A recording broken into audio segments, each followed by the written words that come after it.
ایک انسان وہ ہے کہ جو بنیادی طور پر جذبات سے فیصلہ کرتا ہے. آپ اس کے جذبات کو اپیل کر لیجئے، وہ آپ کی بات مان لے گا. ایک آدمی وہ ہے کہ جو پہلے بات کو سمجھنا چاہتا ہے کہ میری عقل بھی اس بات کو تسلیم کرتی ہے کہ نہیں. بس یہ ڈسٹنکشن ہے. جو شخص چاہتا ہے کہ پہلے سمجھوں پھر مانوں، وہ انٹلیکچوئل ہے، چاہے ان پڑھ ہو. An absolutely illiterate person can be an intellectual and a PhD can be a جذباتی آدمی. PhD ہونے سے کیا ہوتا ہے؟ ایموشنل ہو سکتا ہے. PhD تو اس نے کی ہے کیمسٹری میں کی ہے، کسی اور میں کی ہے، بہت دیر تک بیٹھا رہا ہے بیچارہ، اور وہ بہت سے اسٹیٹسٹکس جمع کیے ہیں، ڈیٹا فراہم کیا، اس کے اوپر کوئی ایک پیپر لکھ دیا، PhD ہو گئی. ضروری نہیں کہ PhD کے اندر کامن سینس بھی ہو. کامن سینس بہت بڑی ریئر سینس ہوتی ہے. It's called common sense but rarely found. اسی طریقے سے سمجھ لیجئے الٹریٹ شخص بھی، لیکن یہ کہ اگر اس کا مزاج ایسا ہے، اس کی ایک شخصیت ہے کہ وہ پہلے بات کہتا ہے، باقی بات پہلے مجھے سمجھاؤ. وہ انٹلیکٹ سے یو کین اپروچ ہم تھرو ہز انٹلیکٹ. یو میں سے کہ اس کے جذباتی سٹرکچر، اس کا ہارٹ، اس کے اور آپ کے درمیان اس کا انٹلیکٹ حائل ہے. You have to go through it.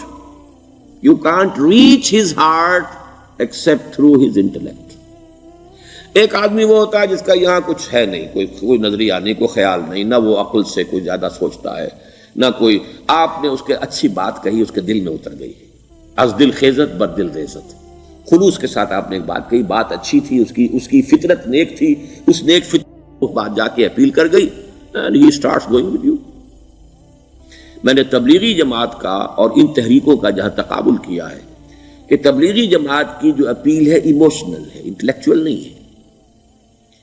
وہ ایموشنلی اپروچ کرتے ہیں، اور جو ایموشنل پیپل ہیں وہ فوراً ریسپونڈ کرتے ہیں، پھر انہیں وہاں سے وہ اچک لیتے ہیں. نکلو اب اس ماحول سے، 3 دن کے لیے آؤ، 40 دن کے لیے آؤ، 4 مہینے کے لیے آؤ، جو بھی آؤ، 3 چلے لگاؤ، تاکہ ایک نئے ماحول میں لا کر ان کی جو ہے وہ ایک خاص قسم کی وہ ذہنی اور ان کی ایک مزاج کی ساخت بنا دی جائے. تو یہ کا طریقہ بہت صحیح ہے. It's very perfect.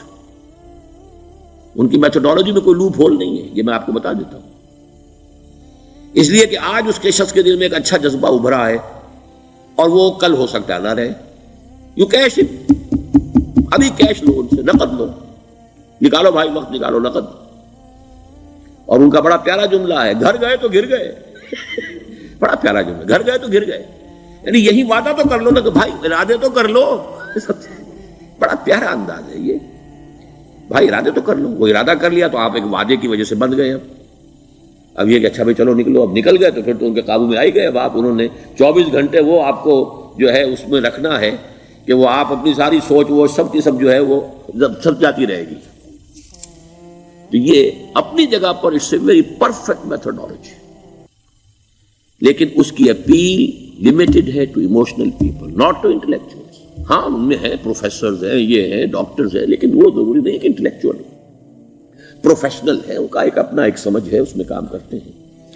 تو یہ جو ایٹیچیوڈ ہے کہ ذہن کے راستے سے اپروچ کرنا، اسی لیے قرآن کی اپیل کیا ہے؟ افلا تعقلون، افلا یعقلون، افلا تذکرون. ساری بات یہاں ہے، عقل سے کہا. ابھی میں نے جیسا کہ آپ کو بتایا، قرآن تو یہ کہتا ہے کہ بغیر یا تو عقل سے بات مانی جائے گی، اور یا قرآن کی بات مانی جائے گی، یا رسول کی بات مانی جائے گی. العلم علمان ولا تخف ما ليس لك به علم ان السمع والبصر والفؤاد كل اولئك كان عنه مسؤولا. کسی ایسی چیز کی پیروی نہ کرو جس کے لیے تمہارے پاس علم نہیں. علم 2 ہے، یا آپ کو اپنے حواس کے ذریعے سے علم حاصل ہوا ہے، عقل سے حاصل ہوا ہے، اور یا پھر یہ کہ وہی سے حاصل. تو یہ ہے اصل میں کسی بھی انقلابی تحریک کے لیے جو پہلا نیوکلیس بنتا ہے وہ انٹلیکچوئلز کا ہوتا ہے. پھر یہ کہ وہ چیز جو ہے عام لوگوں کے اندر بھی نیچے اترتی ہے. اس کے بعد جو فائنل سٹیج ہوتی ہے اس میں تو آپ کو عوام کو موٹیویٹ کرنا پڑے گا. اب وہ وہاں انٹلیکچوئل اپیل نہیں چلے گی، وہاں پھر ایموشنل اپیل چلے گی. لیکن وہ کب چلے گی؟ جبکہ ایک مضبوط جماعت ایسی پیدا ہو چکی ہو کہ جو سمجھ کر آئی ہو، علی وجہ البصیرت مان رہی ہو، چل رہی ہو اپنی دونوں آنکھیں کھول کر چل رہی ہو، پھر ڈسپلنڈ ہو، پھر جو کچھ کہہ رہی ہے وہ کر بھی رہی ہو، ایسی مضبوط جماعت ہوگی تو ایک عوامی جو ہے کوئی تحریک اٹھا کر اسے کنٹرول کر سکتی ہے، اسے ایک ڈائریکشن کے اندر رکھ سکتی ہے، ورنہ عوامی تحریک کو کوئی کر سکتا ہے؟ عوامی تحریک خود بخود بھی دائیں بائیں کسی طرح بڑھ جائے گی، جوش اور جذبات کے اندر، تو پھر انسان جو ہے وہ پھر ادھر سے ادھر نکل جاتا ہے، پھر وہ حد اعتدال پر نہیں رہتا۔ اس کو کنٹرول کرنے کے لیے جیسے ریڑھ کی ہڈی ہے انسان کے جسم میں، وہ جب تک کھڑی ہے میرا پورا پوسچر کھڑا ہے، اگر اس میں سے کوئی ایک منکا بیٹھ گیا تو کوب نکل آئے گی انسان کی۔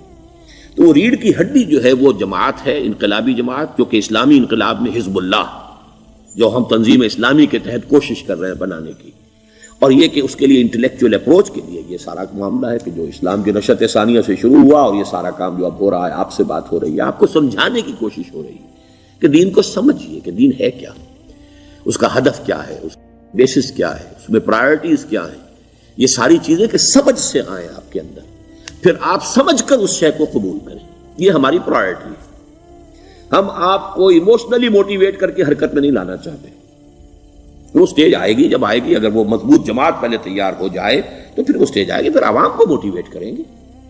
اور اس وقت میں سمجھتا ہوں کہ اگر کوئی ایسی شکل ہمارے ذریعے سے اللہ نے پیدا کر دی تو مجھے یقین ہے کہ تبلیغی جماعت کے لوگوں کی بہت بڑی تعداد جو ہے کھنچ کر آ جائے گی، جیسے ویکیوم میں کوئی چیز کھنچ جاتی ہے۔ لیکن جبکہ انہیں معلوم ہو جائے کہ ہاں دین ہے واقعتاً، یہ کوئی اقتدار کی جنگ نہیں ہے، یہ کوئی اور مسئلہ نہیں ہے، کوئی اس میں شک و شبے سے بالا تر بات نہیں ہے، خالص دین کا مسئلہ ہے، اور اس کے اوپر کوئی تحریک شروع ہوئی تو پھر وہ نکل آئیں گے لوگ۔ حضور کے زمانے میں بھی سمجھ لیجیے، جیسا کہ میں نے کہا الٹریٹ ہونا اور بات ہے، لیکن یہ کہ انٹلیکچوئل جو ہے وہ اسٹرکچر آف پرسنالٹی ہوتا ہے، انٹلیکچوئل یا ایموشنل۔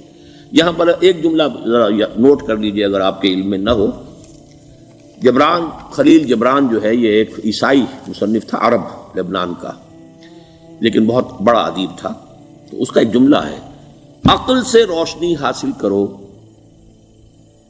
لیکن جذبے کے تحت حرکت کرو۔ یعنی عقل سے روشنی حاصل کرو، جانا کدھر ہے، منزل کیا ہے، ہدف کیا ہے، یہ عقل سے طے کرو، یہ جذبات میں طے نہ کرو، یہ تو غلط ہو جائے گا، ڈائریکشن غلط ہو جائے گی۔ لیکن جب طے کر لیا، عقل سے پہچان لیا، دس از دی آئیڈیل، دس از دی گول، یہ میرا مقصود ہے، اب عقل کو ذرا ایک طرف رکھ دو۔ اگر عقل کو رکھا یہ چلنے ہی نہیں دے گی، یہ کہے گی کہ ذرا سوچو تو صحیح، بیوی بچے ہیں، یہ ہے، گھر بار ہے، یہ عقل تو پھر یہ سکھائے گی۔ عقل کے معنی باندھنے کے ہیں، یہ معلوم ہے آپ کو، عقل کے معنی باندھنا۔ اقال جو یہ عرب لوگ اپنے سر کے اوپر یہ لگتے ہیں، اقال، یہ کیا تھا اصل میں؟ یہ عرب بدو جب ہوتا تھا، بدو وہ اپنے سر پر ایک رسی باندھ لیتا تھا کہ جہاں کہیں وہ اونٹ سے اترے گا وہ رسی اپنے سر پر سے کھولے گا اور اونٹ کا گھٹنا اس سے باندھ دے گا۔ ایک گھٹنا باندھ دیتا تھا تاکہ اب یہ اونٹ دوڑنے کے قابل نہیں رہا، 3 پاؤں سے اچک اچک کر، ادھر سے کوئی کیکر کا درخت ہے کچھ کھا لے گا، کہیں اور چلا جائے گا، دوڑ تو نہیں سکتا۔ اس رسی کو وہ اقال کہتے تھے۔ اب جب اس نے پھر چلنا ہے، سفر شروع کرنا ہے، وہ رسی اونٹ کے گھٹنے پر سے کھولی اور اپنے سر پر باندھ لی، یہ اقال تھا، جو اب یہ سنہری اقال باندھے پھرتے ہیں بادشاہ لوگ۔ That is the basis of their اقال۔ اسی لیے حدیث آتی ہے کہ ایک بدو، ایک عرب باہر سے آئے، اونٹنی کو انہوں نے بغیر باندھے، وہ مسجد نبوی سے باہر حضور نے دیکھا کہ وہ اونٹنی کو انہوں نے باندھا نہیں، اس کا گھٹنا، اور وہ چلے آئے۔ حضور نے پوچھا کہ تم نے اونٹنی کا گھٹنا کیوں نہیں باندھا؟ انہوں نے عرض کیا کہ میں نے اللہ پر توکل کیا۔